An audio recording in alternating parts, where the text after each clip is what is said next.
All right, Tyler. Yeah, yeah. Well, the review continues. We're on karma this time. Yeah, review of karma. It's again the final remembrance. Which in some ways is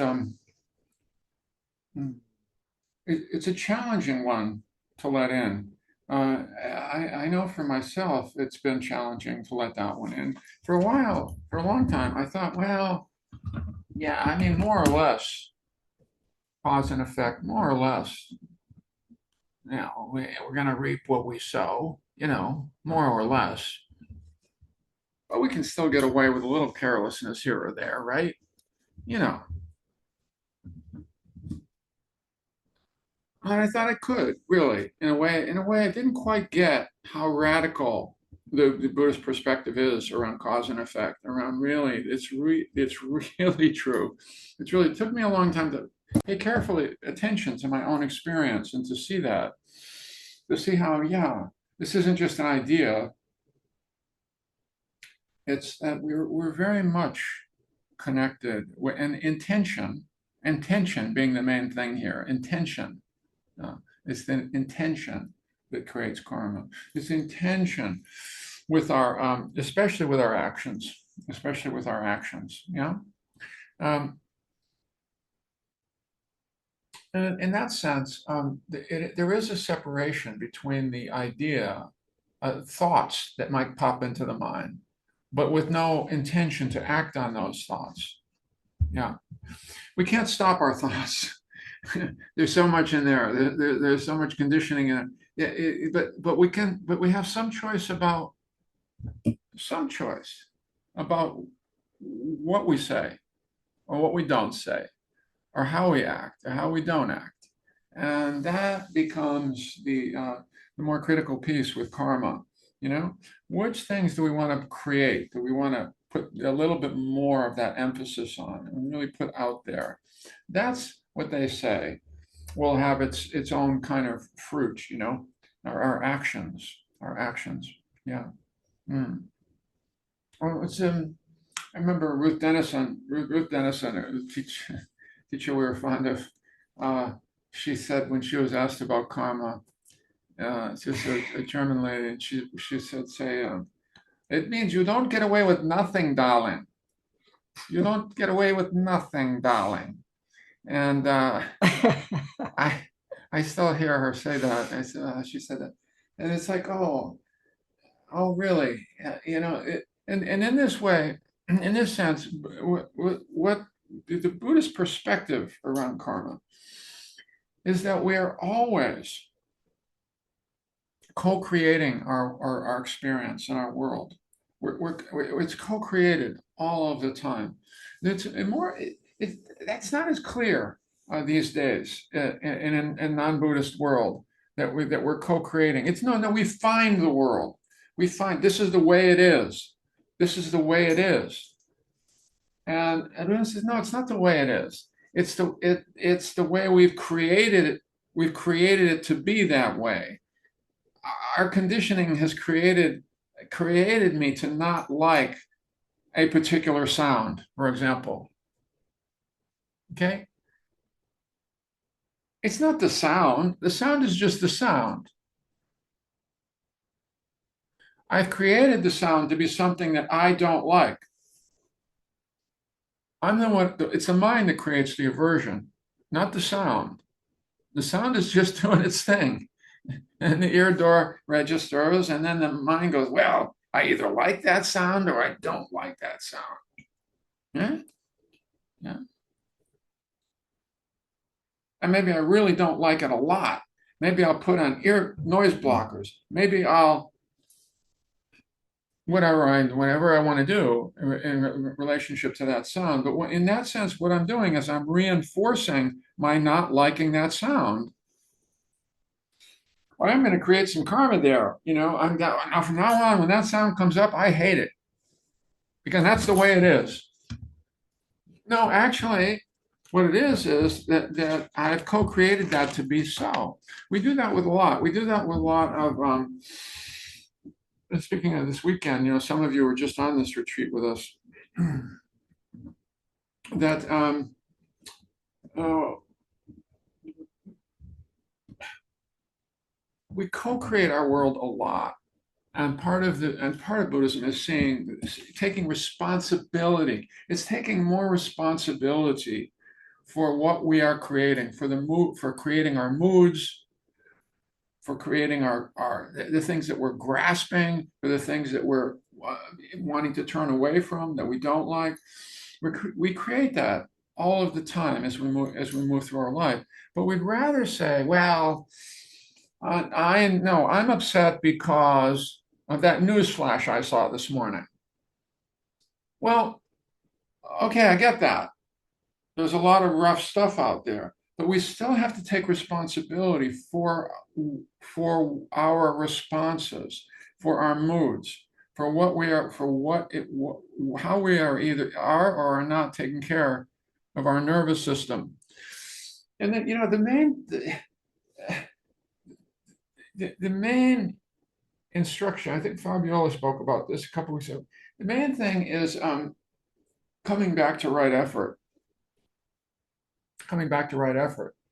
And just being aware of what is wholesome and what isn't, and doing our best to reinforce and invite wholesome responses, and doing our best to not invite unwholesome responses. The unwholesome, uh, because that's how we continue to create karma. Unwholesome responses, unwholesome actions, unwholesome speech. We all know this about speech. Have you discovered this about speech? Right speech is not just an instruction to be followed. It's something to be investigated. See if it's true that when you say something unskillful, there will be a reverberation within yourself. Not because somebody else says that's a bad thing to do. It's really about seeing this is what happens when I speak negatively. It's really clear to me that I'm going to be aware of it, that I'm going to have wow, a judgment, kind of a judgment about it, a sense of it's going to come up in my meditation. And there's that sense of there being a kind of underpinning of a kind of a ethical or moral fabric that runs through us. Why? Because we're sentient beings, because we have mirror neurons, because in some sense we are deeply connected with other beings. If we hurt other beings, we hurt ourselves. Well, we create karma. We create karma. And what we want to create is more wholesome karma. We can create wholesome karma as well, and we want, uh, to reduce our unwholesome karma and to create wholesome karma. We do that through our actions, through our speech, through our ways that we connect with each other and the ways we connect with ourselves. If I have a negative critical thought about myself and I really double down on it, you dummy, you should be beyond this. I can't believe you're having this thought. I can't believe you've had that thought again. Well, we've just created a little bit more karma there. What I've done is I've reinforced the fact that I'm not a good person. And if I do that, it's definitely going to show up again. It's so much of this practice is taking responsibility for what we are reinforcing. And what we are reinforcing is what is going to come forward as fruit. If it's a wholesome thing, something will come back. We know this if we're generous. Generosity feels good to the giver immediately, unless we give away too much, unless it's completely over the top giving. It feels good. It feels good.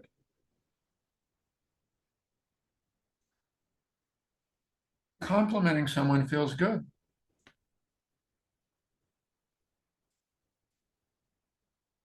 It really is simple like that.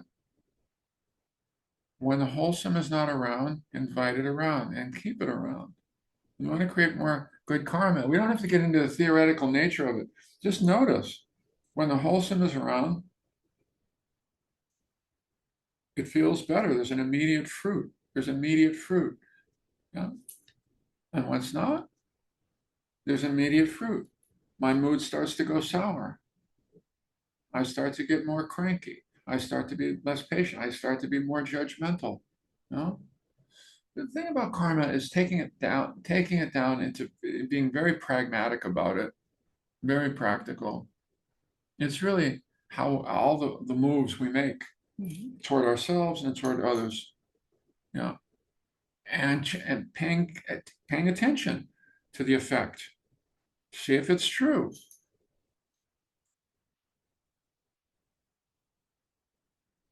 See if it's true. See if it's true that if we take something that isn't given, see if that we can feel okay about that, and so forth. Yeah.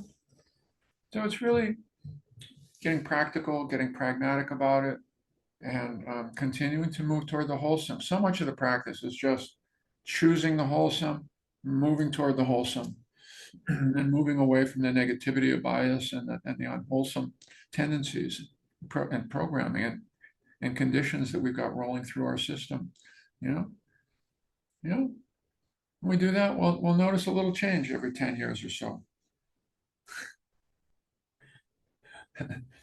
That's what the Dalai Lama said, never mind this. You guys are always looking for fast, fast, fast, fast, fast, fast, fast. Just start cultivating the wholesome. Just start cultivating the wholesome. Yeah. Okay. Thank you, everybody. Let's practice together. And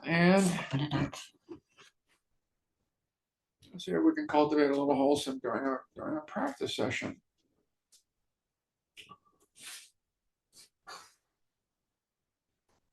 First opening up.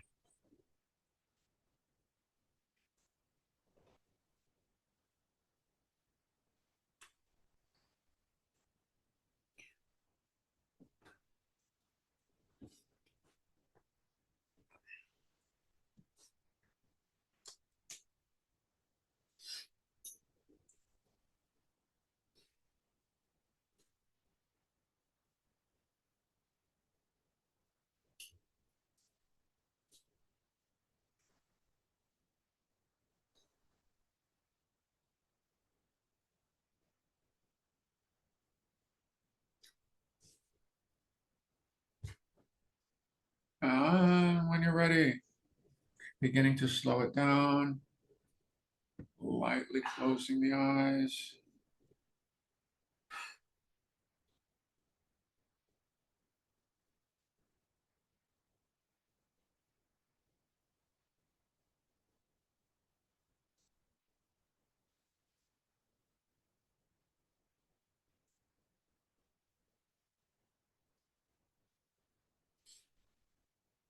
Now, we don't think about when we're sitting down for meditation that we're going to create good karma, but that's exactly what we're doing.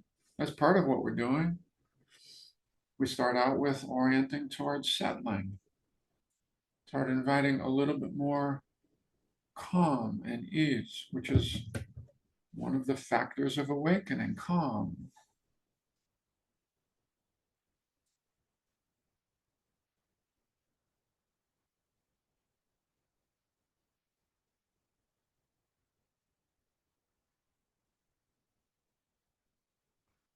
And we invite friendliness. We want to create a friendly, warm atmosphere, right? Accepting, warm, kind.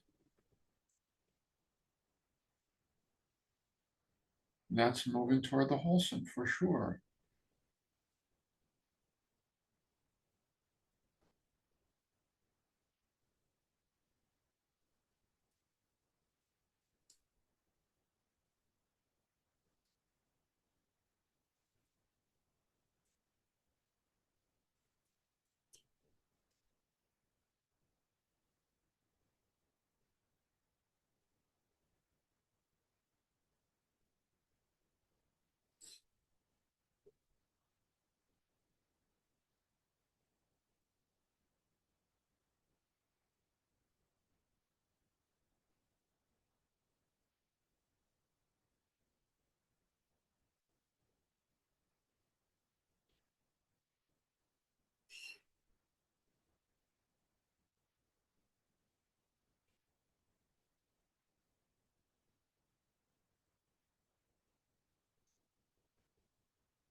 Caring attention.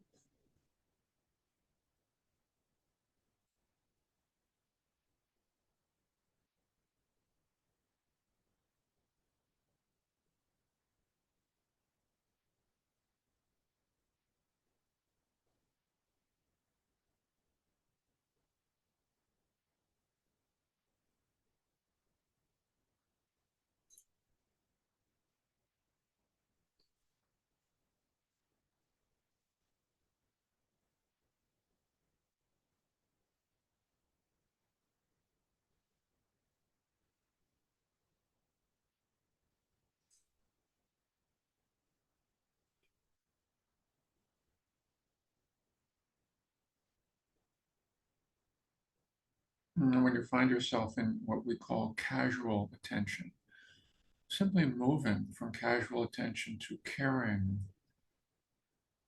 attention is a wholesome move.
Softening.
And the last few minutes of the meditation.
Thank you all. Let me stop Thank you, everybody. recording.